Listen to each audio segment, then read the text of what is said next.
Sabe que hoje de manhã, antes de sair procurando a carteira para pegar o carro, tudo, eu estava pensando nossa, se acontece um acidente, alguma coisa, né, tô sem documento.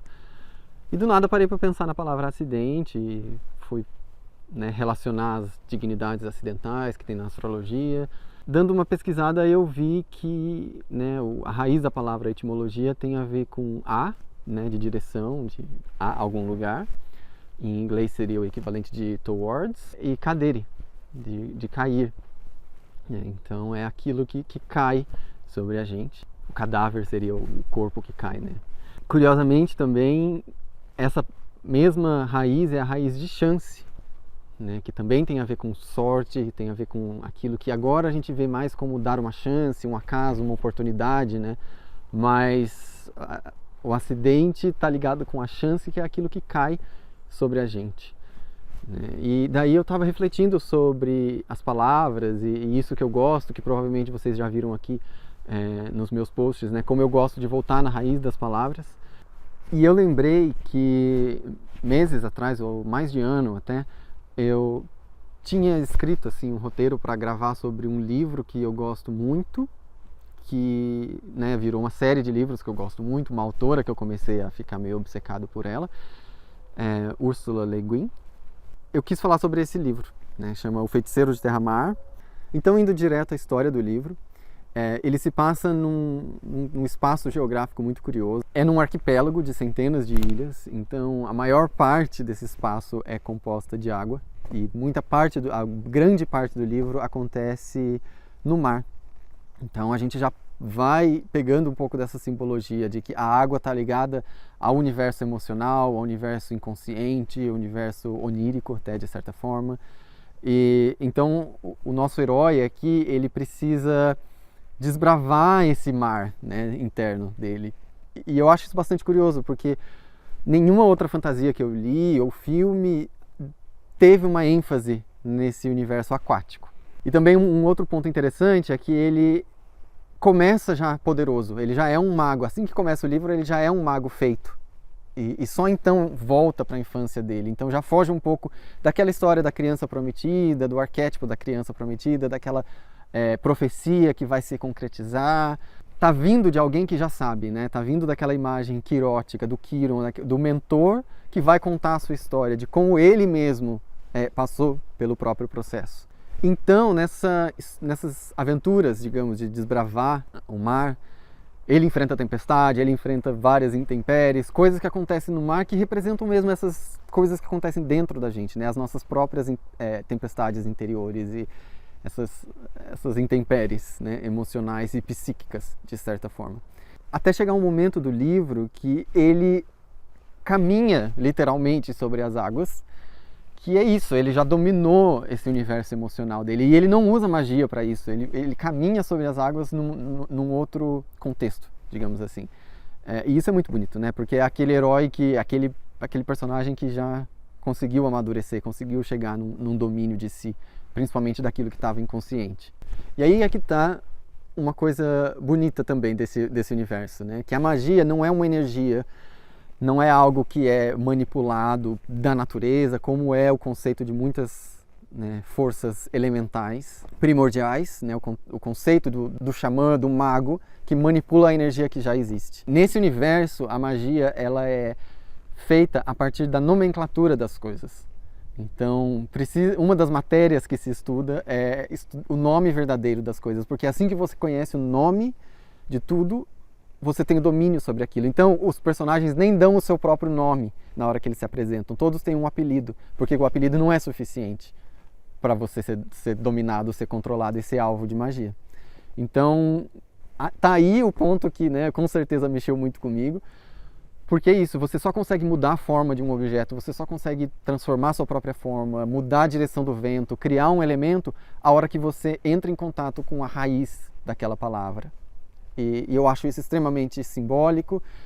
Para quem acompanha meus posts vai perceber que eu sempre falo da raiz, eu sempre vou nessa questão linguística. Para mim é aí que está o verdadeiro conhecimento mesmo. Assim, às vezes a gente, né, mais do que ficar lendo, relendo, às vezes é um insight que a gente tem quando vê uma palavra, a gente ganha o domínio sobre aquilo, né? Por exemplo, alguma situação que você está vivendo, em algum momento difícil, você consegue dar um nome para aquele problema e você fala, tá aí.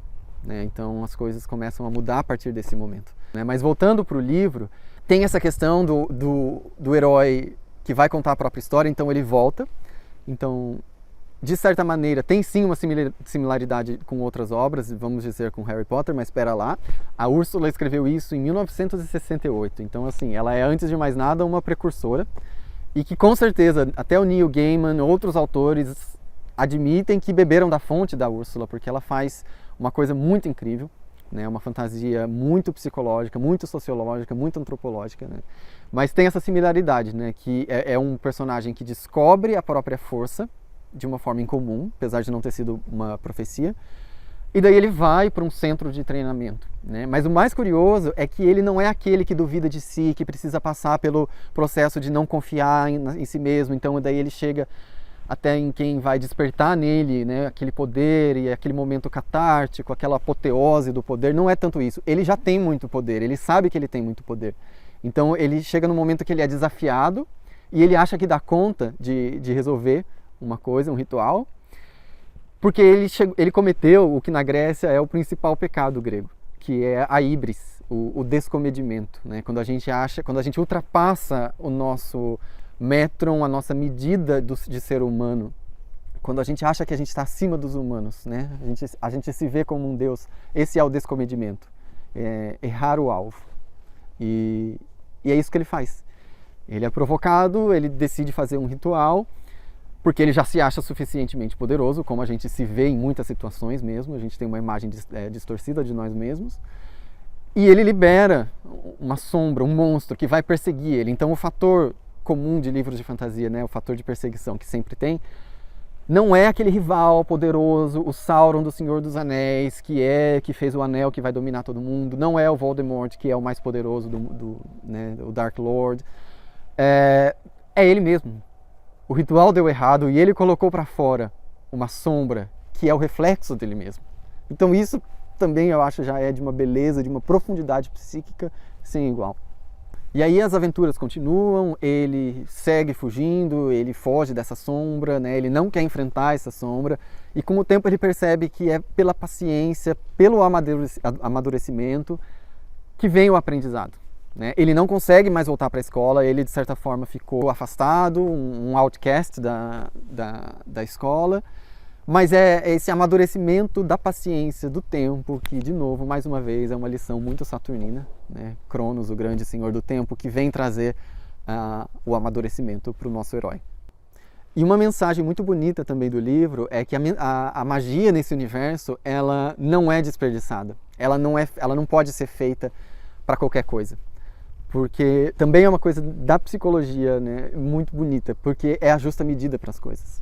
É a gente não fazer o uso exagerado de tudo e tem a hora certa, porque se você usa muito, se você está criando muito vento para levar o barco até algum lugar, você está tirando o vento de algum lugar, o vento que vai ajudar a polinizar, ou um vento que alguma outra pessoa estava precisando para um moinho. Ou se você passa muito tempo em forma de águia, você pode esquecer do seu lado humano, que é uma coisa que acontece com a gente também. Se a gente abraça muito uma persona nossa, né, aquela pessoa que a gente é com aquele determinado grupo, pode ser que a gente esqueça da nossa própria essência. Então esse equilíbrio, essa justa medida, também é muito bem trabalhada nesse livro. E nesse processo de amadurecimento, ele tem um medo constante, porque a sombra persegue ele. É aquilo que estava lá no inconsciente e ele deu vida para aquilo, e aquilo está vindo, está voltando, está perseguindo, e a sombra quer tomar controle do corpo dele, ela quer possuir. Então é isso, é aquele complexo querendo possuir e ter autonomia sobre a gente. E nem os próprios professores sabem, porque foi ele que fez a cagada, né? Foi ele que soltou, e os professores falam, não posso te ajudar aqui. Então o processo é muito saturnino, é esse amadurecimento dele que a sombra fica voltando, fica, né, uma coisa constante nesse livro. Que também entra naquele conceito clássico do Jung de que conhecer a própria sombra é o melhor jeito de lidar com a escuridão dos outros. Né? Então, por isso que ele acaba se tornando, ao longo dos 5 livros, né, de todo esse universo, ele vira um arquimago. Né? Ele é o grande supremo, porque ele teve desde o começo ele teve um processo de amadurecimento muito profundo, e a primeira missão dele é enfrentar a própria sombra. E antes da gente acabar, queria só mencionar uma coisa que chamou a minha atenção, que não tem muito espaço para romantização nesse livro.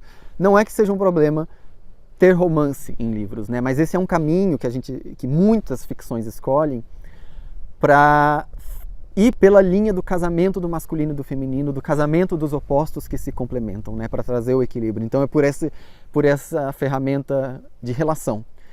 E aqui, pelo menos nesse livro, não tem isso, porque a autora, a Úrsula, acabou escolhendo ir por esse processo da sombra, né?